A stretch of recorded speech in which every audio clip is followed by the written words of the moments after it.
Museum now. But before that, I was a postdoc at Imperial. And what I'm going to talk to you about today was actually my introduction to conservation and conservation science.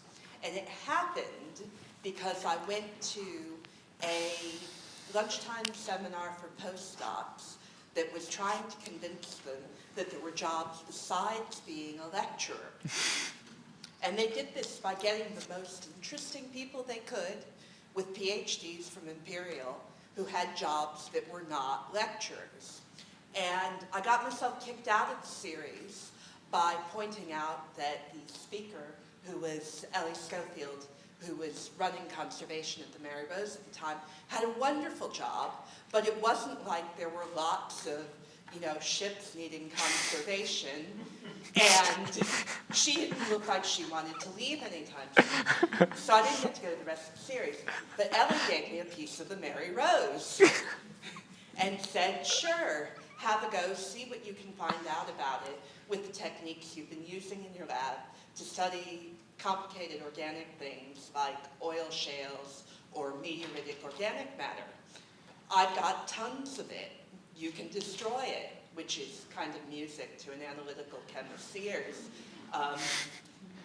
So it turned into a research project that it's taken a while, but we're getting to the point of having meaningful results. And the logic behind it goes, there used to be lots of oak trees in England, and there are specific species of oak, and you can still find them. But a lot of boats and ships have been built with them, and they've met two fates. Either they're shipwrecks, and I got this 40,000 shipwrecks number from an English Heritage report. No justification, no proportions for wooden, fiberglass, metal, just there are 46,000 shipwrecks in UK waters.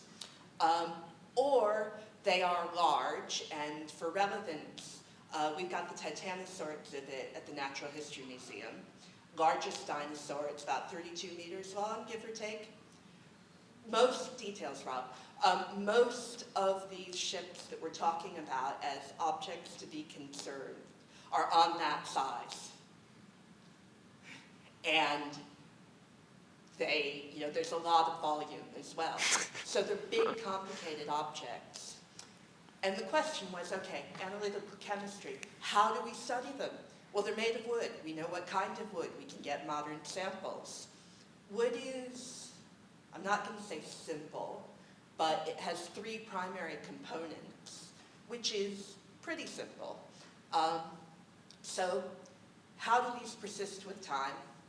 And what technical applications can we bring to go from a little pile of very old wood to some molecules that we can interpret individually and relate to biological or chemical processes. And we do this through derivatization, which is Chemist for chemistry. It's specific chemistry, but it's a reaction. And using GC-MS, gas chromatography, mass spectrometry, which is the analytical method for counting the molecules of each type in a sample. And so what happened was I came back to the lab and said, hi, I've got a piece of Mary Rose, can I run it? And I ran it. And we couldn't really interpret the results. So then I said, well, hang on. It's built of English oak. There are lots of ships built of English oak. Why don't we get more pieces of ships of different ages and see if we can control for some of the factors like exposure to seawater, the Mary Rose having famously been sunk, burial, the internal chemistry of the wood and any treatment it might have received while it was a working ship, and then what the conservators have done when they've gotten their hands on it, which includes great things like treating it with PEG. But you also get biocides and insecticides, so it's not just PEG treatment you have to worry about. So just for anybody who's unclear, these are English oaks. We have a sample that's from a much younger and less impressive English oak because it turns out that most places with 300-year-old English oaks really frown on taking a sample. And that meant time to work our connections. So this is a boat I lived on. It was a Thames vessel, and it was used for cargo. And it is made of English oak. So when my landlords went into dry dock for repairs, I said, hey, if you've got a bit that you think's been wet for a long time, to which they said, well, you've heard the bilge pump running, can you give it to me? So that was easy. And then this is the Unicorn, and I could probably talk about this boat for 20 minutes alone, but I've been told I can't talk about naval history for the entire talk. This is a frigate that was built for the sort of end of the age of sail, and then they kept it in reserve and never used it. So it's still around, and it's been afloat pretty much continuously since 1824. So again, I emailed the trustees and said, hey, can I have a piece of wood out of your bilges? And not only were they very supportive, they brought a chisel. I couldn't find the picture, but there is a picture of me in welly boots taking a chisel to the bottom of this boat. And it's now up for substantial amounts of restoration, and they've determined that it's actually in much worse shape than they thought.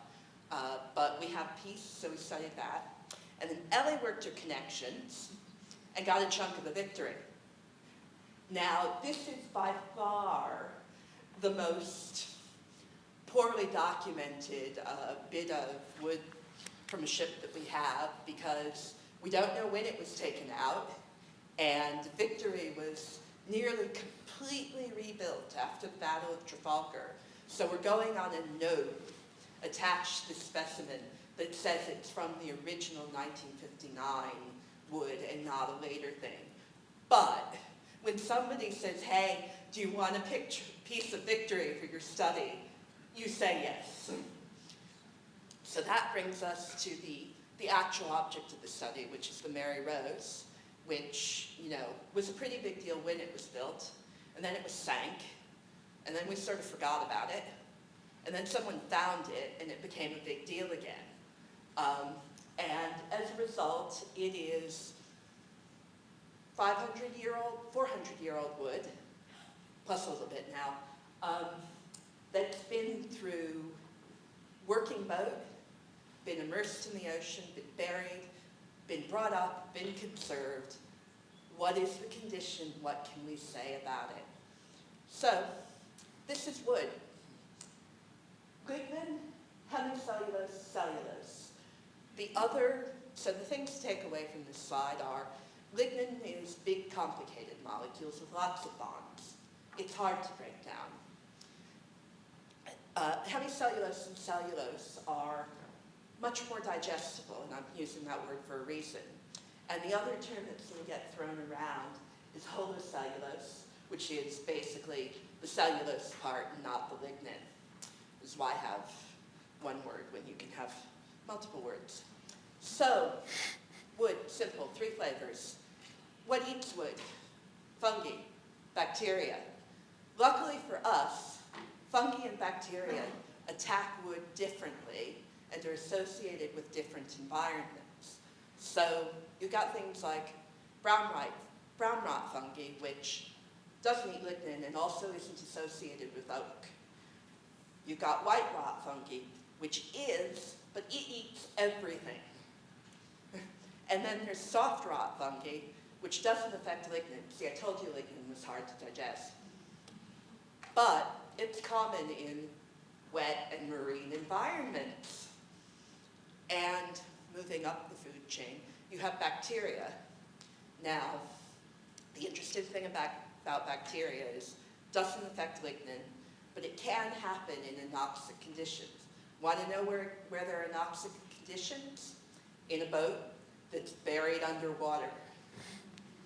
So, chemically, to look at these sort of degradations, we look at the molecules that are left. So what hasn't been eaten, what hasn't been destroyed. And that, oh yes, there's a pointer. there are two categories, well, there are four categories of molecules, but I only put two pictures in. So there's the G, the guaiacil, and the cereal. And they're very similar, the differences in this group. And then they're part of a series where, depending on what molecular group is in this position, they go up in number. And the number, don't worry about how the numbering is assigned, I never have. And if the ratio of S to G decreases, it indicates that something has been eating your wood. And if you want to work out what has been eating your wood, then you need to look at the acid-aldehyde ratio. So acids, everyone knows. Aldehydes are another type of chemical compound. And, sorry, this is the most technical slide. I wish I'd put pictures in, but I probably should just put in pictures of boats. There are two methods, and this is what I didn't learn until we'd written the paper. There are two competing methods. There's the method that chemists, analytical chemists, reach for first, which is TMAH, derivatization. And then there's the method that is really common in the study of waterlogged archaeological timbers. And they have different strengths and different weaknesses. So one is the comparatively low temperature, and it's like making a soup and gently simmering it. So it doesn't change a lot, and we know very well what it does. And crucially for our study, it can't see PEG. It just doesn't factor into the chemistry. So if you've got a sample that's been treated with PEG, it's not going to change your answer. You're just literally not going to see it. On the other side, HTMS is a pyrolysis technique. So it's at much higher temperature, over 1,000 degrees Celsius. And it's sort of like searing a steak on hot griddle, except much, much hotter. So it's a rapid, I want to say violent, but you don't really say violent when you're talking about chemistry, method. And that means that it can rearrange things more, which could be an advantage if you've got a complex macromolecular material and you really want to break it down and find out what it's in. It also makes the interpretation harder. So we wrote the paper using TMH because that was our technique. And we got the reviews and they said, well, why didn't you do this? And then we discovered nobody had ever directly compared the two methods. So that's what we're doing now. And hopefully if we look at both methods and the results from both of them, we'll get a consistent story or a deeper understanding of how English oak is affected by being in salty water for a long time. So this is what GC-MS data looks like. Each peak represents a compound, and if your samples are run under the same conditions, the peaks will come out at the same time in the same order. So when you go to analyze things, and people with lots of experience can just look at these, you can start looking for patterns. And this is sample data. This is the new HTMS data. And you can see they're labeled, some of the peaks, with either lignin or cellulose.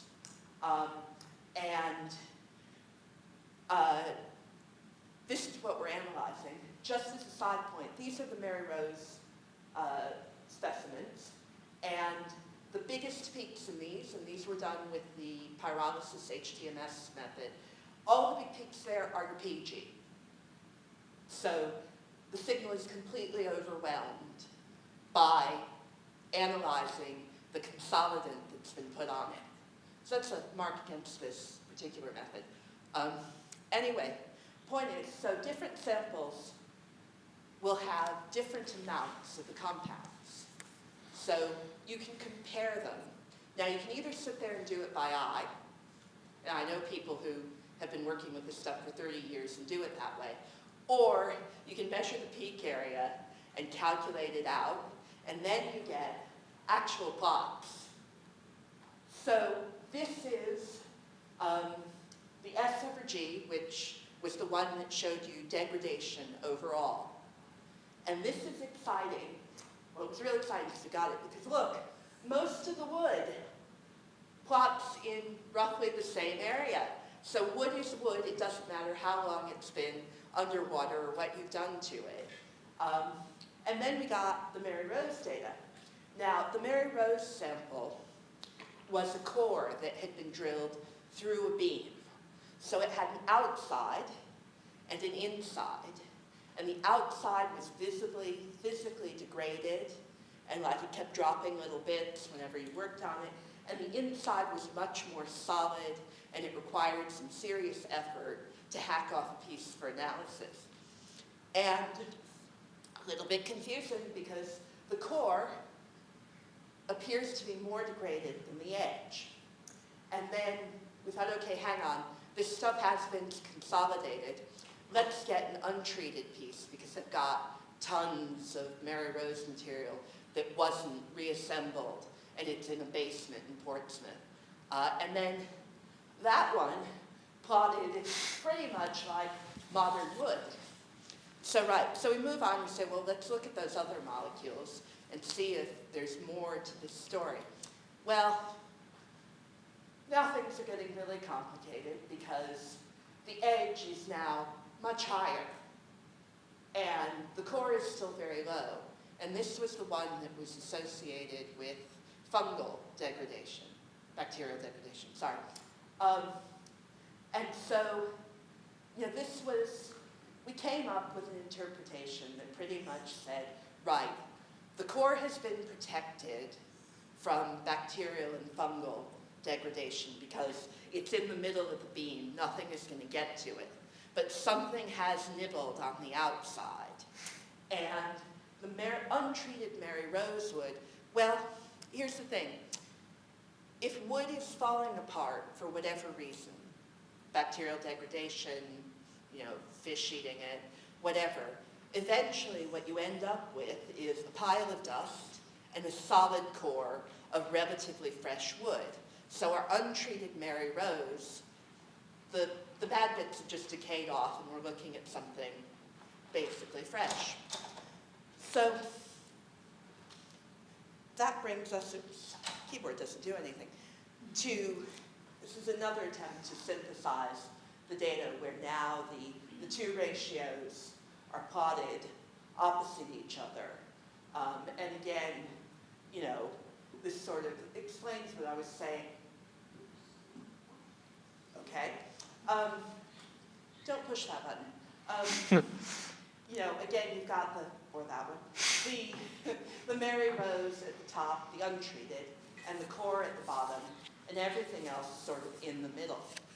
So the most recent data then this is the HCMS, which is the other method, and it backs up some of our studies.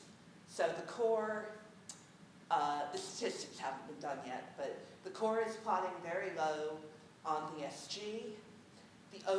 The modern oak is plotting very high, and there's sort of a scatter. The edge is high here. And so now the job, and we'll be doing this soon, is to try and reconcile these two results and understand which molecules HCMS is accessing that TMAH doesn't, and whether we can be more precise about what's happened. So to wrap up, here's the summary slide, but basically, old wood is kind of complicated, particularly when we don't have a detailed history. We knew this before we started, that if we use multiple techniques, we'll get multiple stories, which hopefully will give us a richer understanding in the end. The Mary Rose has, within a comparatively small sample, it's about this long, the Mary Rose shows significant variation, and that's to do with where within the beam it was collected. And at the moment, what we see is fungal degradation at the edge and potential bacterial degradation in the middle. And, you know, if you don't treat wood, it falls apart. So the challenge for conservation, again, it's already known, but maybe not at a chemical level, an organic chemical level, is do you consolidate knowing that it brings with it other problems because it chemically freezes the material, so you have that record? Or do you say, well, right, the consolidant causes all these other problems, so we're just going to hang on to it and take pictures and samples and let it gently decay? Now, the Mary Rose, they've already done all the work. They're stuck with their choices. The unicorn, you know, they're starting to raise millions of pounds, and there's a hilarious BBC News article where they're like, we don't want your money. We want your old oak trees. So if you have an old oak tree, can we cut it down and make new planks for our... I'm serious. And, you know, they are going to face the question of, they're dry docking the boat. She won't come out of dry dock. Are they going to just rebuild completely? Are they going to try to conserve the chemistry? You know, what's going on? How do they do it? And that's where applying minimally destructive quantitative analytical chemistry, you know, can be applied in a conservation setting. So I put the clicker down, but I believe the last slide is the most nautical slide available in our institutional slide deck.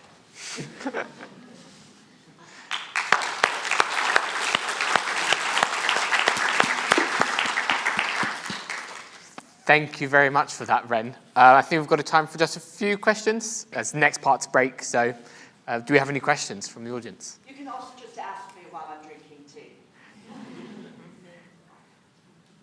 I had a very quick question. Oh, there's one up there. Yep.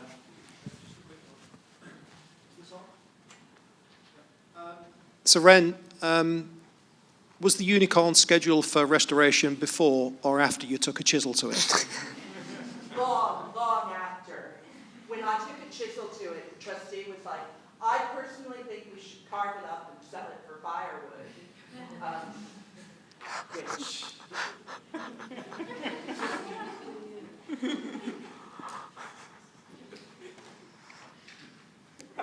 Yeah.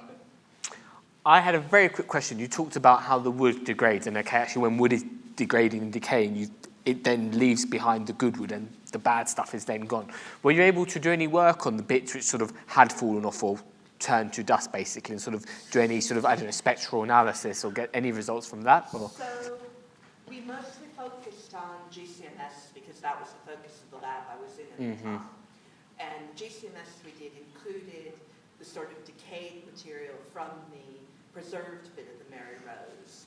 But the untreated material that we got, it was literally just a block Ellie grabbed out of storage. And I did not think at the time, because we were still thinking all of this through, to go, hey, can you sweep some of the dust off the floor too? Yeah. And they only access that about once every couple of years. So it's never been a priority to get floor sweepings. Yeah. Sure. That's great. Well, in that case, can we thank Wren again and all our other speakers? So thank you everyone for that. We now have tea and coffee outside, and then we'll be back in here for our final session at 4 o'clock. Thank you.